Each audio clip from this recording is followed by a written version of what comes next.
নমস্কার, আমি উর্না। আপনারা দেখছেন প্যারালাল ঝলক। ডিজিটাল মিডিয়ায় এই প্রথম আপনাদের জন্য বাংলায় খেলার বুলেটিন। আইএসএল এর সব খবর তো রয়েছে, সেই সঙ্গে ফুটবলের যাবতীয় খবর নিয়ে দেখতে থাকুন খেল সকার। 4 দিন ছুটির পর সোমবার থেকে ফের শুরু হলো মোহনবাগানের অনুশীলন। এবার মিশন কেরালা ব্লাস্টার্স। অনুশীলন শুরুর আগে সব ফুটবলারদেরকে নিয়ে গোল হয়ে দাঁড়িয়ে বক্তব্য রাখেন কোচ মলিনা। ফুটবলারদের উদ্দেশ্যে তিনি বলেন, ছুটি শেষ, এবার জোরদার অনুশীলনে মন দাও। এখন আর শিল্ড জিততে গেলে অন্য দলের দিকে তাকাতে হবে না, সবটাই আমাদের নিজেদের হাতে। শেষ কাজটা ভালোভাবে শেষ করার জন্য তৈরি হও। এরপরই শুরু হয় অনুশীলন। উদ্দীপ্ত উজ্জীবিত মোহনবাগান শুরু করে কেরালা বধের প্রস্তুতি। মোহনবাগানের সুখের সংসারে অস্বস্তি সাহাল ও আশিস রায়কে নিয়ে। দুজনেই চোটে ভুগছেন। এদিন দলের সঙ্গে অনুশীলন না করে রিহ্যাব সারলেন দুই ফুটবলার। তবে কেরালা ম্যাচের আগে যেহেতু কয়েকটা দিন সময় আছে, তাই পুরো ফিট হয়ে ওঠার সম্ভাবনা আছে। আগামী কয়েকটা দিনের অনুশীলনেই বোঝা যাবে কেরালা ব্লাস্টার্সের বিরুদ্ধে সাহাল ও আশিসকে পাওয়া যাবে কিনা। রিচার্ড সেলিসকে নিয়ে একটা সংশয়ের বাতাবরণ তৈরি হয়েছে। তিনি এসেছেন, তিনি খেলছেন, কিন্তু একটা চোট ভোগাচ্ছে। অনেকেই বুঝতে পারছেন না এই চোট কবেকার, কিভাবে লাগলো এই চোট, তাই একটা সংশয় তৈরি হয়েছে। তিনি কি এই চোট নিয়েই এসেছেন? এটা কি তার পুরনো চোট? তা যদি হয় তাহলে আবার হয়তো ভুগতে হবে ইস্ট বেঙ্গলকে। রাফায়েল এরিক মেসি বাউলির পর আরও একজন বিদেশি ফুটবলার নেওয়ার উদ্যোগ ইস্টবেঙ্গলে। একজন ডিফেন্ডারকে নিতে চলেছে লাল হলুদ ম্যানেজমেন্ট। তবে ইনভেস্টার ইমামি হাত তুলে দিয়েছে। তারা এর জন্য বিশেষ অর্থ খরচ করতে পারবে না, টাকা জোগাড় করতে হবে ক্লাবকেই। ক্লাব কর্তারা জোরদার চেষ্টা চালাচ্ছেন প্রয়োজনীয় অর্থ জোগাড়ের। সেই সমস্যা মিটলেই ওই বিদেশি ডিফেন্ডারকে সই করাবে লাল হলুদ। আবারও একটা ডার্বি, আবারও হার ইস্টবেঙ্গলে।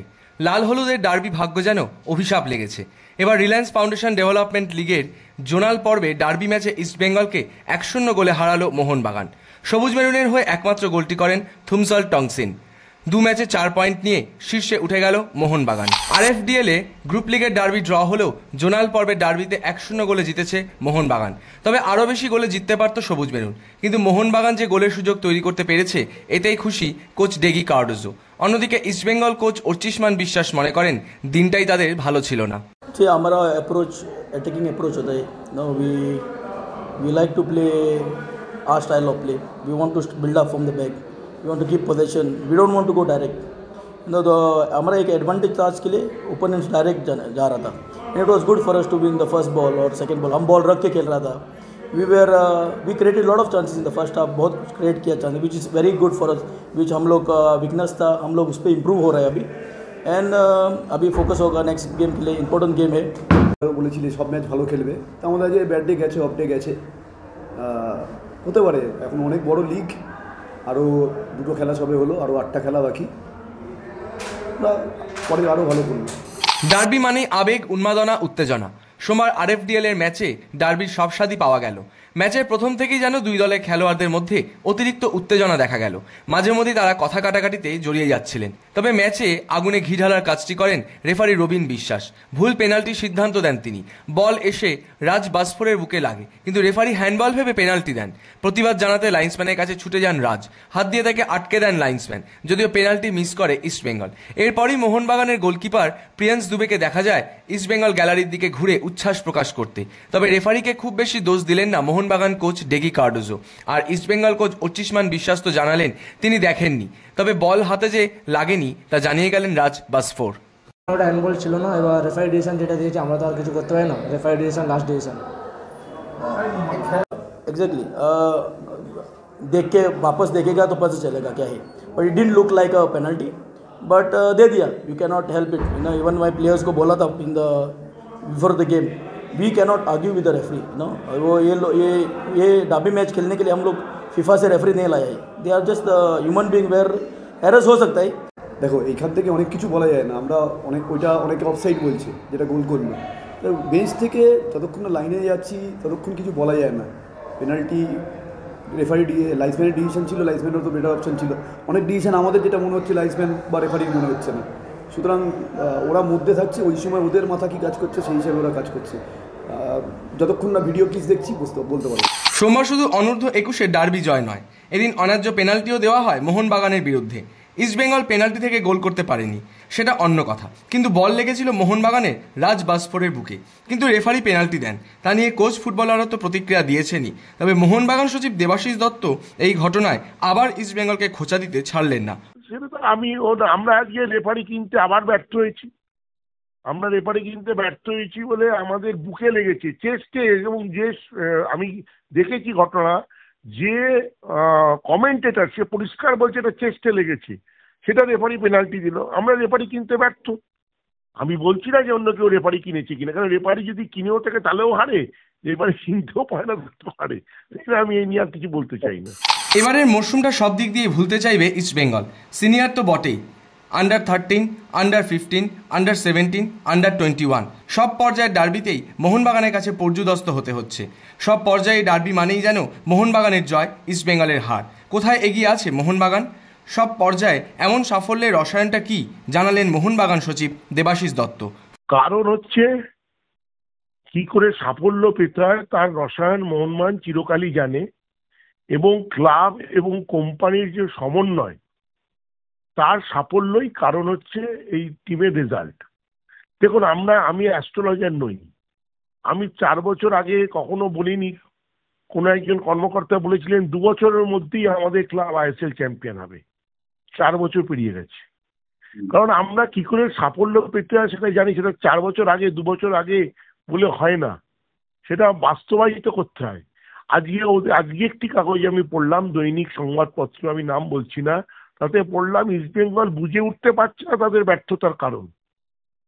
তো তার ছেলে যদি ফেল করে আর বাবা মা যদি বুঝে না উঠতে পারে কেন ফেল করলো, তাহলে তার ছেলে কি করে ভালো রেজাল্ট করবে? এটাই তো বাবা মার কাজ, যে খুঁজে বার করা যে কেন পাস করতে পারছে না, কেন ফেল করছে। কেন ইস্টবেঙ্গলের এই হাল? কেন সব পর্যায়ে মোহনবাগানের কাছে হারতে হচ্ছে? বলতে গিয়ে বিস্ফোরক দাবি করলেন লাল হলুদে ঘরের ছেলে অ্যালভিটো ডিকুনহা। তার দাবি, বিভিন্ন পর্যায়ে স্কাউটিং ঠিকমতো হচ্ছে না। ওই কাজে প্রাক্তন ফুটবলারদের কাজে লাগানোর দাবিও তুলে দিলেন অ্যালভিটো। খারাপই লাগছে, কারণ আমি একজন ইস্টবেঙ্গল ফুটবলার। ইস্টবেঙ্গল সবসময় মানে ম্যাচটা জিতছে সেটা দেখতে চাই, কিন্তু সিনিয়র থেকে শুরু করে জুনিয়র সব জায়গায় ইস্টবেঙ্গল হারছে। এগুলো আমার মনে হয় কোনো জায়গায় কিছু একটা ভুল হচ্ছে। সিনিয়র অবশ্যই মোহনবাগান যথেষ্ট ভালো দল করেছে, কিন্তু বাচ্চাদের তো কোনো কম্প্রোমাইজেশন নেই। বাচ্চাদের তো সবকিছুতে ইভেন সিজনস, এটাই তো কোনো সুপ্রিমেসি কিংবা সুপিরিয়র আর ইস্টবেঙ্গল কমজোর এরকম তো কিছু নেই। সব জায়গাতে একই, আন্ডার-13 থেকে শুরু করে আন্ডার-15, আন্ডার-17, কিন্তু সব জায়গায় তো হারছে। আজকে RFDL এ শুনলাম হেরেছে। তো আমার মনে হয় কোনো জায়গায় কিছু একটা ভুল হচ্ছে, হয় কোচিং সিস্টেমে কিংবা স্কাউটিং এর সিস্টেমে কোনো জায়গায় ভুল হচ্ছে। আর এই জায়গায় আমি একটু যদি বলি, আমাদের এই যে আন্ডার এজ ফুটবলার এর মধ্যে কোনোদিন একজন এক্স ফুটবলারদেরকে আমি দেখিনি কোনো কিছু দায়িত্ব দেওয়া হয়েছে। মানে যারা টিম করে ওরা কোনোদিন ফুটবল খেলেছে কিনা আমার সন্দেহ। তো এইগুলো আমার মনে হয় এই জায়গায় একটু ম্যানেজমেন্ট কিংবা ইনভেস্টর ওদেরকে একটু বেশি ফোকাস করা উচিত। কারণ হচ্ছে আজকে বাচ্চাদের পরই ওরা যদি ভালো কিছু কাজ করলে কিংবা ভালো যদি রেজাল্ট প্রডিউস করলে তখনও কিন্তু ওদের প্রোগ্রেসটা ভালো হবে। দুরন্ত ছন্দে বার্সেলোনা সেভিয়াকে 4-1 গোলে হারালো বার্সা। রবিবার সেভিয়ার বিরুদ্ধে 7 মিনিটের মাথায় গোল করেন রবার্ট লেভানডস্কি। এগিয়ে যায় বার্সা, যদিও পরের মিনিটেই ধাক্কা, রুবেন ভার্গাসের গোলে সমতায় ফেরে সেভিয়া। বিরতির পর আক্রমণাত্মক ফুটবল শুরু করেন হ্যান্সি ফ্লিকের ছেলেরা। 46 মিনিটের মাথায় ফ্রেমিন লোপেজ ও 55 মিনিটের মাথায় রাফিনহা গোল করে বার্সাকে 3-1 গোলে এগিয়ে দেন। 89 মিনিটে বার্সার চতুর্থ গোল করেন এরিক গার্সিয়া। যদিও ম্যাচে লাল কার্ড দেখেন লোপেজ, তবে এই জয়ের ফলে লিগে 23 ম্যাচে 48 পয়েন্টে পৌঁছে গেল বার্সেলোনা। সমসংখ্যক ম্যাচ খেলে 50 পয়েন্টে লিগ শীর্ষে রিয়াল মাদ্রিদ, আর 49 পয়েন্ট নিয়ে দ্বিতীয় স্থানে রয়েছে অ্যাটলেটিকো মাদ্রিদ। এফএ কাপে অঘটন, দ্বিতীয় ডিভিশনের ক্লাবের কাছে হেরে এফএ কাপ থেকে ছিটকে গেল লিভারপুল। প্লাইমাউথ আর্গাইল নামের এই ছোট ক্লাবটাই 1-0 গোলে হারালো তারকাখচিত লিভারপুলকে। ভাবতে পারছেন, অখ্যাত একটা ক্লাব যার গোটা টিমের বাজেট লিভারপুলের একজন তারকা ফুটবলারের থেকেও কম। তারপরই অঘটনটা ঘটিয়ে বসেছে। মোহাম্মদ সালাহ, ম্যাক অ্যালিস্টার, কোডি গকপারো না থাকলেও এই হার মেনে নিতে পারছেন না সমর্থকরা। 2 ম্যাচে 17 গোল করে ফুটবল বিশ্বকে চমকে দিয়েছেন ক্রিশ্চিয়ানো রোনাল্ডোর ছেলে। রোনাল্ডো জুনিয়র এখন আল নাসেরের অনূর্ধ্ব 15 দলে খেলছেন। বাবা সিনিয়র দলে মাঠ কাঁপাচ্ছে, আর ছেলে জুনিয়র দলে। আল নাসেরের অনূর্ধ্ব 15 দল মুখোমুখি হয়েছিল আল এতিহাদের। সেই ম্যাচে আল নাসের জেতে 10-9 গোলে। ম্যাচে রোনাল্ডো জুনিয়র একাই 10টি গোল করেন। কয়েকদিন আগে আল হিলালকে 7-0 গোলে হারিয়েছে। সেই ম্যাচে ক্রিশ্চিয়ানো জুনিয়র একাই 7টি গোল করেন। তবে এই দৌড়ে পিছিয়ে নেই মেসির ছেলেও। দিন কয়েক আগে মেসির ছেলে এক ম্যাচে একাই 11টা গোল করেছিল। এ কোন নেইমার? 481 দিন পর মাঠে নেমেছেন, ফিরে এসেছে নিজের পুরনো ক্লাব স্যান্তোসে। প্রথম ম্যাচে খানিকের ঝলকে ম্যাচের সেরাও হয়েছিলেন তিনি, কিন্তু দ্বিতীয় ম্যাচে চরম ব্যর্থ। নভরিজন্তিনোর বিরুদ্ধে গোলশূন্য ড্র করে স্যান্তোস। শুরু থেকে 75 মিনিট পর্যন্ত মাঠে ছিলেন নেইমার, কিন্তু দলের ভাগ্য বদলানো দূরে থাক, তেমন কোনো ছাপই ফেলতে পারেননি তিনি। নিজের পরিচিত স্টাইলে হেড করতে গিয়ে চোট পেয়ে ভয়ও ধরিয়েছিলেন, কিন্তু ম্যাচে যে তার অবদান একেবারেই দাগ কাটতে পারেনি। খেলা দেখে হতাশ নেইমার ভক্তরাও। ভারতীয় ও আন্তর্জাতিক ক্রিকেটের যাবতীয় খবর নিয়ে আমাদের বিশেষ সেগমেন্ট লে ছক্কা।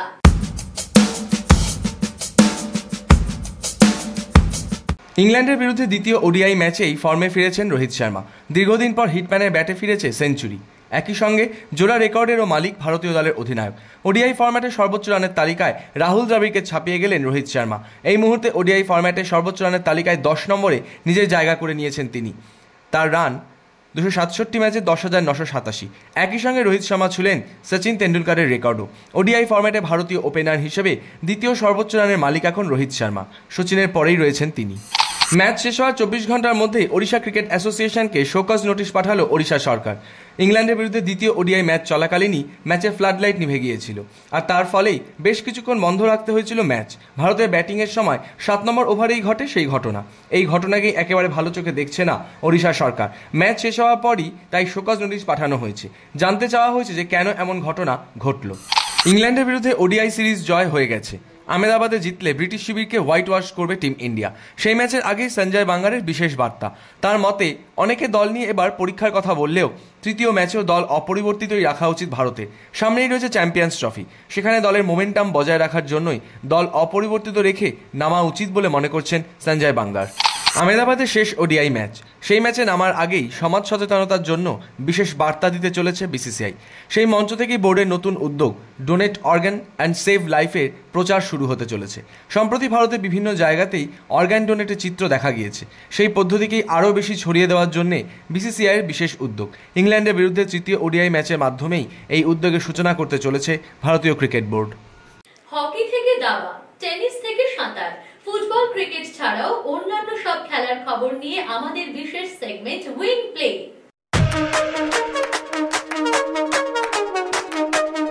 38তম জাতীয় গেমস থেকে আবার শোনা এলো বাংলায়।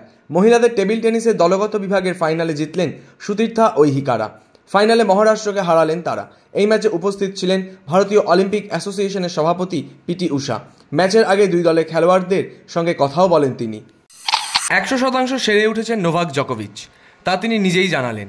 পায়ের চোটের জন্য অস্ট্রেলিয়া ওপেন খেলতে পারেননি, তবে এবার 100তম এটিপি শিরোপা জয়ের লক্ষ্যে নামবেন জোকার।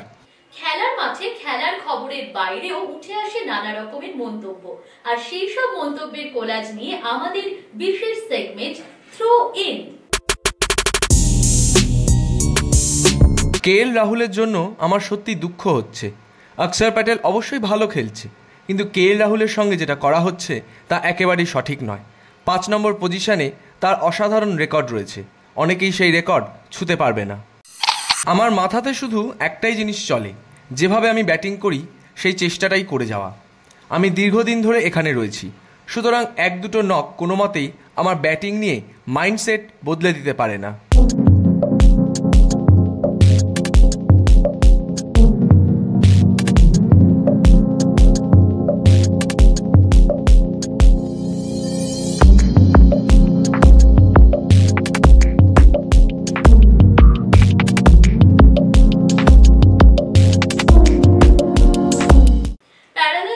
আজ এ পর্যন্তই। আপনাদের জন্য প্যারালাল ঝলক প্রতিদিন রাত 10টায়।